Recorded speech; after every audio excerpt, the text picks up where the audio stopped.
जी नमस्कार, राधे राधे, जय श्री कृष्णा। कैसे हैं आप लोग? उम्मीद है कि सारे लोग अच्छे होंगे। तो स्वागत है सभी का मैथ्स बाय जय सर यूट्यूब चैनल पर एक बार फिर से। तो मेरा नाम है जय।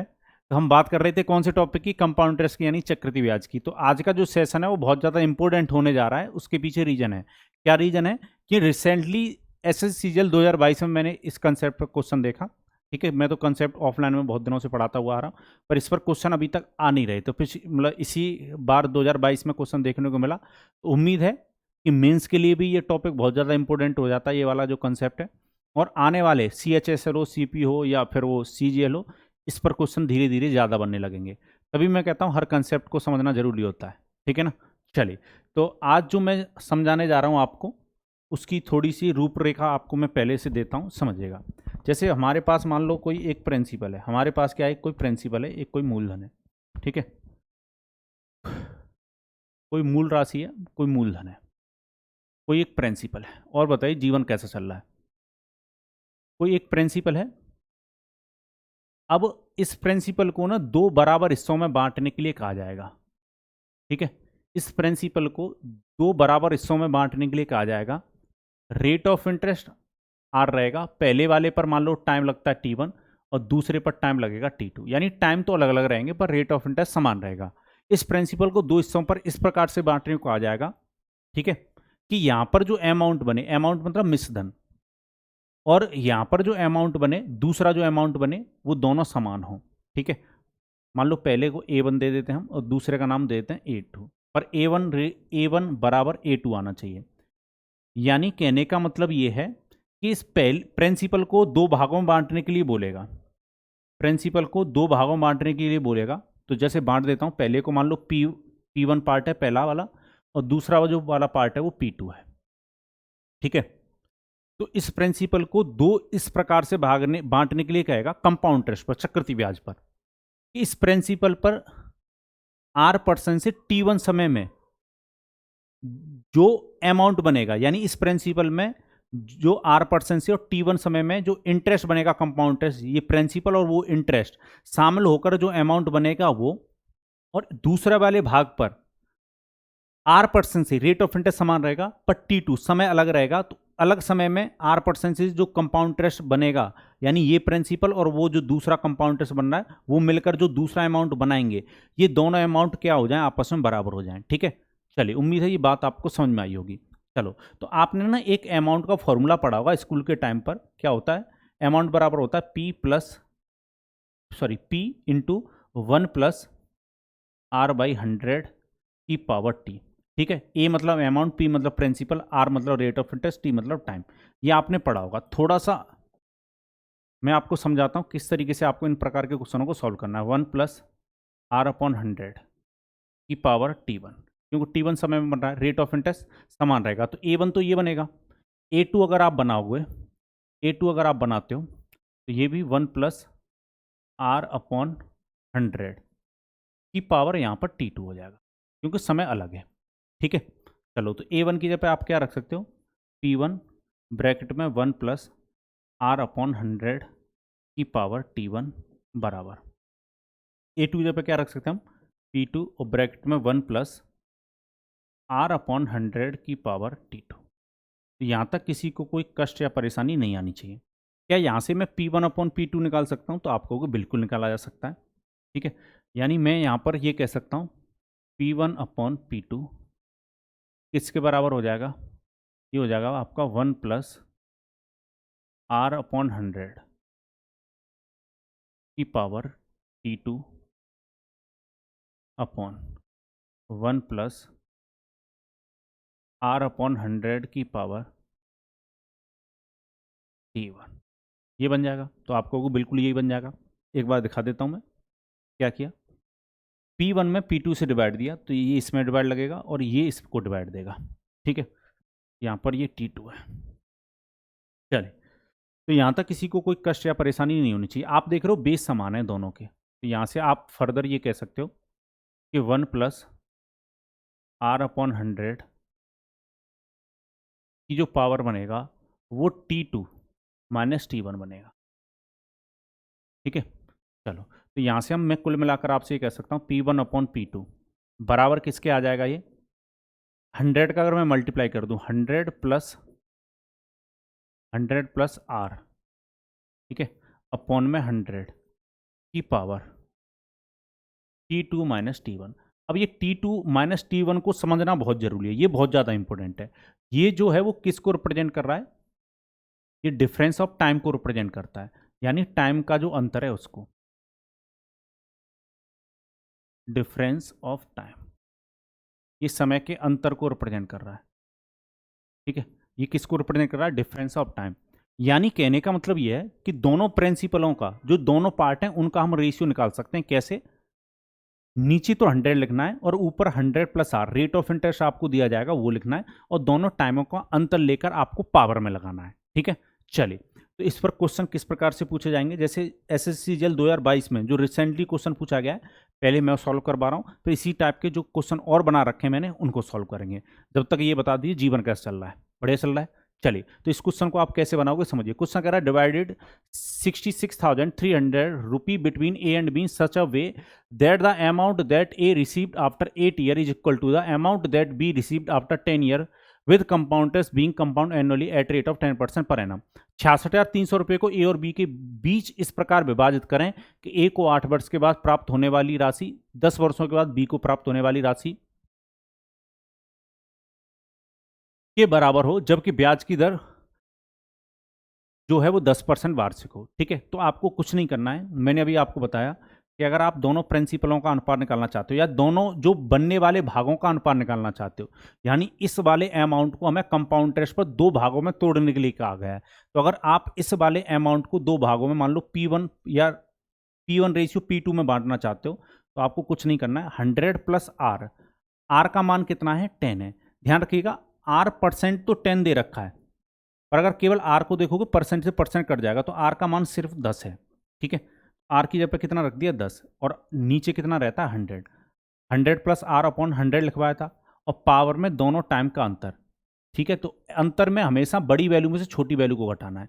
वैसे तो डायरेक्ट आपको 10 माइनस 2 डायरेक्ट 2 लिख देना चाहिए, टाइम का अंतर लेते हैं तो आपको पता है ये टोटल कितना बन जाएगा? 110, और नीचे 100 है तो 0 से 0 काट दो, तो ये 11/10 का स्क्वायर बन गया, यानी 11/10 का स्क्वायर बन गया। तो 11 किसका स्क्वायर? 121। 11 का स्क्वायर 121, 10 का स्क्वायर कितना? 100। तो यहाँ से आपने इन दोनों भागों को जो बांटना पड़ेगा, यानी P1 रेशियो P2 निकाल लिया आपने, 121 रेशियो 100 में बांटना पड़ेगा। उम्मीद है बहुत अच्छी तरीके से ये बात आपने समझी होगी। चलिए, अब दोनों को जोड़ लो, तो जोड़ने पर कितना हो जाएगा? 221। तो 221 यूनिट का जो मान है वो बता रखा है। टोटल अमाउंट तो आपको दे रखा है 66,300 रुपये है। तो क्या हम यहाँ से एक यूनिट का मान निकाल सकते हैं, एक इकाई का मान निकाल सकते हैं? तो आप कहोगे बड़े आसानी से, बड़े प्यार से एक यूनिट का मान निकाला जा सकता है। ठीक है, चलिए, तो 66,300 रुपी डिवाइड बाई 221, तो 221 से डिवाइड दोगे तो कितनी बार कटेगा ये? 300 टाइम्स। एक यूनिट का मान कितना आ गया? 300। अगर आपसे P2 पूछा जाता है तो इसमें 300 से मल्टीप्लाई कर दो, यानी बी को मिलने वाली धनराशि कितनी होगी? 30,000 रुपये। बी के हिस्से में कितना जा रहा होगा? 30,000 रुपये। ठीक है, और इस समय भी किससे मल्टीप्लाई कर दो? 300 से। तो 2 जीरो तो पीछे चलेंगे, 363, 36,300 किसके हिस्से में जा रहा हो? ए के हिस्से में। इनका नाम आप PA PB दे सकते थे। ठीक है, यहाँ पर लिख लेते PA रेशियो PB, यानी ए को मिलने वाला भाग और बी को मिलने वाला भाग। उम्मीद है बहुत अच्छी तरीके से समझ में आया होगा और आप बना भी लोगे। ठीक है, तो अगर आप सही तरीके से पढ़ोगे तो क्वेश्चनों को बिल्कुल लप्पू तरीके से सॉल्व कर दोगे आप। ठीक है, चलिए, समझ रहे हो ना? चलो, नेक्स्ट क्वेश्चन आपके सामने ये रहा, बनाइए। क्वेश्चन कह रहा है sum of rupee 2,523 was divided by a person into two part and deposit on the name of two son A and B at the rate of 5% compound interest per annum for 2 and 5 years respectively. If both received equal amount, the sum of money deposit on the bank of A is। एक व्यक्ति 2,523 रुपये को दो भागों में बांटकर उसे दो पुत्रों ए तथा बी के नाम पर 5% चक्रवृद्धि ब्याज की दर पर 3 और 5 वर्ष के लिए जमा करता है, या दोनों को मिलने वाला समान मिश्रधन प्राप्त हुए हों तो ए के नाम पर कितना रुपया जमा किया था। तो अब मैं नाम ही दे देता हूं, PA अपॉन PB।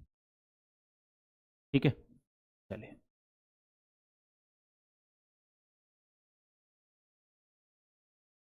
तो 100 प्लस कितना होता है आर। आर का मान शायद कितना दे रखा है इस बार, शायद क्या पक्का ही दे रखा 5। तो 100 प्लस आर अपॉन 100, और ऊपर हम क्या लेते हैं टाइम का डिफरेंस यानी 5 - 3। तो मैं 5 - 3 को डायरेक्ट ही 2 लिख देता हूँ, ठीक है। चलिए तो ये 105 बन गया और नीचे 100 बन गया। तो 105 और 100 को 5 से काटोगे तो 21/20 बन गया। तो ये 21/20 का स्क्वायर, 21 का स्क्वायर कितना होता है 441, और 20 का स्क्वायर कितना होता है 400। तो यहाँ से आप कह सकते हो कि दोनों भागों का, पी को मिलने वाले भाग, सॉरी ए को मिलने वाला भाग और बी को मिलने वाला भाग का अनुपात 441/400 होगा। 441 रेशियो 400 होगा। और बताइए कैसा जीवन चल रहा है। चलिए तो दोनों को अगर जोड़ोगे तो टोटल कितना बनेगा, ये 841 यूनिट। इतने यूनिट का मान क्वेश्चन ने बता रखा है, कितना बांटा गया था 2523, ठीक है। तो एक यूनिट का मान आप निकाल सकते हो। चलिए 2523 में डिवाइड दे दीजिए 841 से, ये कितनी बार कटेगा 3 टाइम्स। तो एक यूनिट का मान कितना आ गया 3। अब आपसे क्वेश्चन कुछ भी पूछ ले, ठीक है। एक हिस्से का पूछा गया तो इसमें किससे मल्टीप्लाई कर दो 3 से। तो 3 3 चक्कू 12 का 2 कैरी 1, 12 और 1 13। एक हिस्से में इतना रुपया आ गया होगा। बी का पूछा नहीं गया तो बी का निकालने की जरूरत भी नहीं है। ए का पूछा गया तो बता दो, तो कितना आंसर होगा डी। तो यहाँ तक किसी को कोई कष्ट या परेशानी, मन में हलचल, दुख दर्द गम नहीं होना चाहिए। और बताइए जीवन कैसा चल रहा है, ठीक है। चलिए तो यहाँ तक किसी को कोई कष्ट या परेशानी नहीं आनी चाहिए। आगे बढ़ते हैं।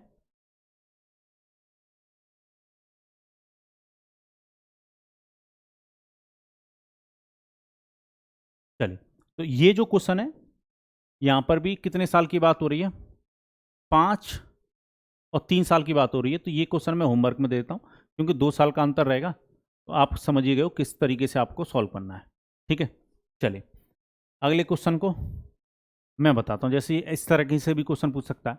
क्वेश्चन कह रहा father deposit sum of ₹1,70,500 in a bank at name of his two sons, Sanoj and Saroj. The age of his son at the time of deposit was 14 and 17 respectively. They deposit money in bank on condition that bank will pay to both son equal amount when the age becomes of 18 year. If the rate of compound interest is 20% per annum, then what sum of money was deposited at the name of his each son? अच्छा question है।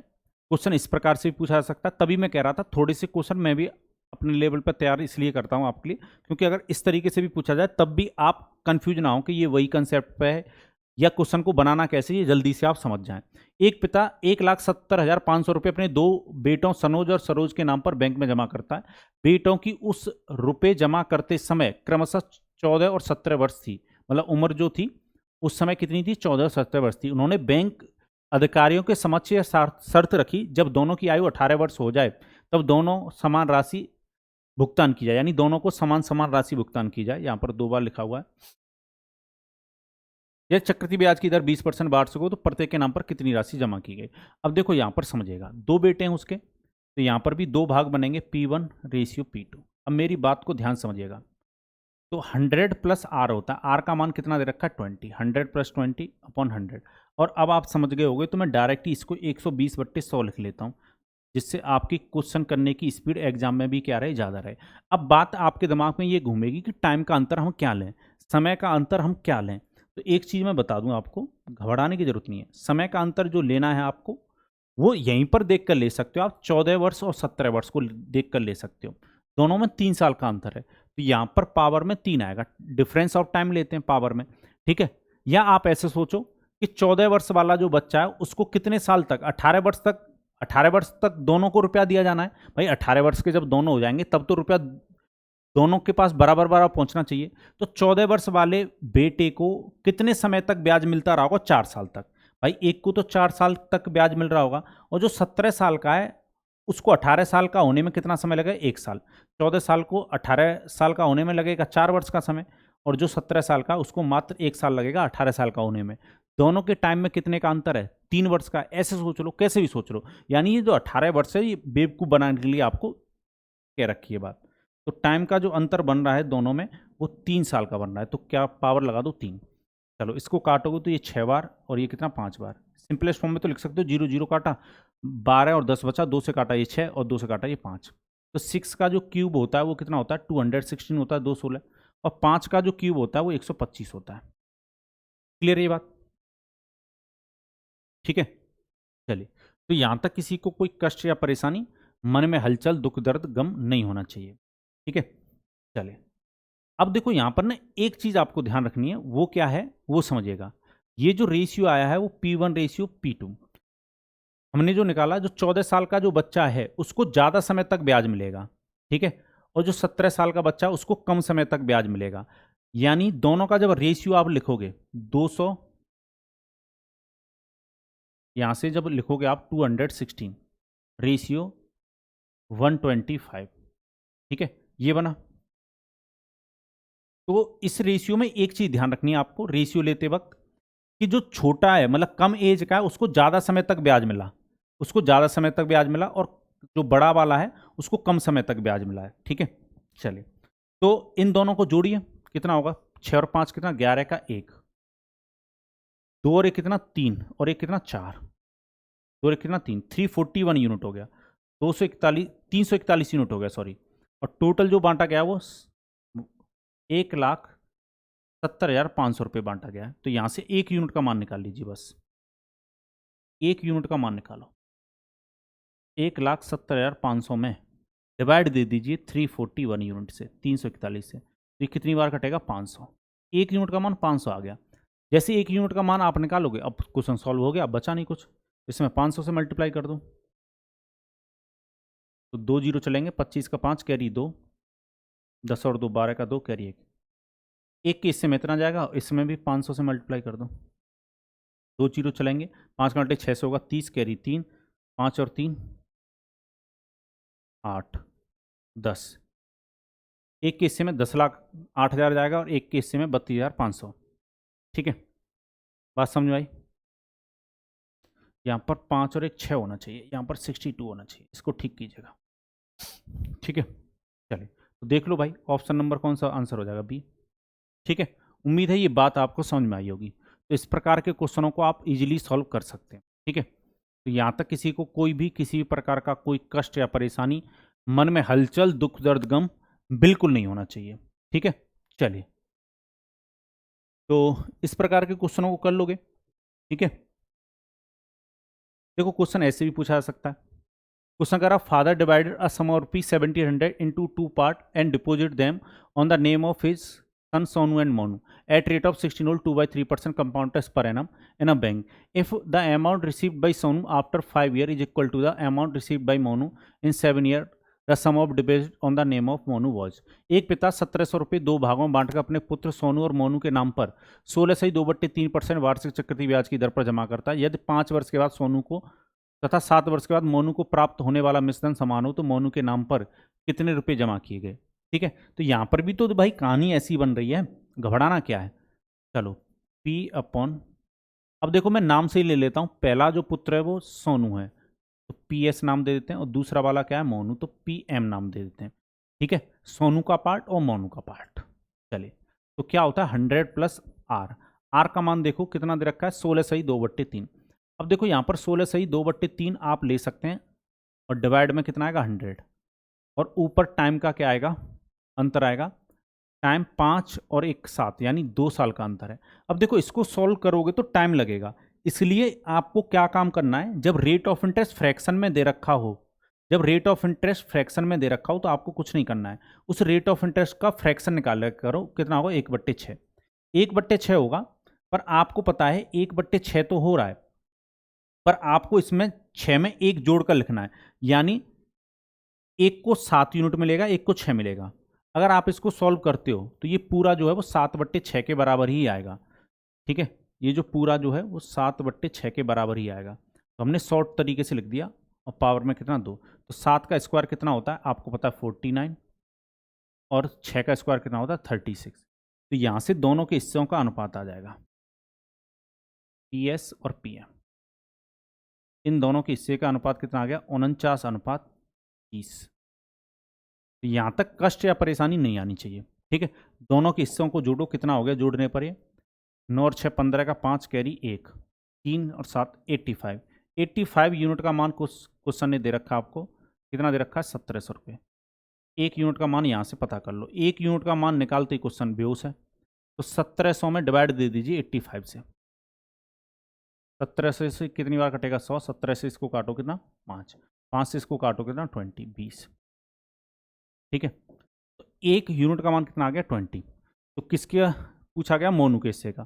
तो मोनू के हिस्से में कितना जा रहा था? 36 यूनिट। इसमें 20 से कर दो मल्टीप्लाई, तो 720 रुपये मोनू के हिस्से में जाएंगे।